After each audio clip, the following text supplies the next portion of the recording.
Hello বন্ধুরা, আশা করি সবাই, এটা আমার নিউ ব্লগ। আশা করি সবাই কেমন আছেন। তো আপনারা অবশ্য ভালো আছেন। তো আমি ভালো নেই, আমার অবস্থা খুবই খারাপ। আজকে আমি একটা প্রথম ব্লগ বানালাম, যেভাবে কোনো ব্লগ বানাইনি। তো আপনারা যদি কেউ পারেন দয়া করে আমার চ্যানেলকে একটা সাবস্ক্রাইব করে দেবেন। আর একটা সাবস্ক্রাইব করতে তো কোনো টাকা পয়সারও দরকার পড়ে না।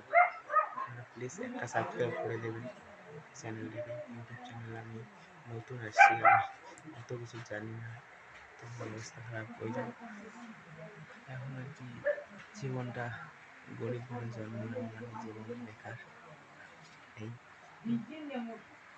কেউ কেউ মানে সম্মান দেয় না, কেউ দাম দেয় না, বিশেষ করে ভালোবাসার মানুষটাও দাম দেয় না। তো দয়া করে আপনারা সবাই চ্যানেলটাকে সাবস্ক্রাইব করে দেবেন। তো আজকে আমি এত কিছু বলতে পারবো না, আমি দুই নম্বর ব্লগে আমি সব বলবো, তাই এটা আমার প্রথম ব্লগ, আমার মুখ দিয়ে এত কথা বের হয় না, তবুও আমি আপনাদের জন্য বললাম, হাত জোর করে বলছি, আপনারা সবাই সাবস্ক্রাইবটা করে দেবেন। তো আজকে রাখি।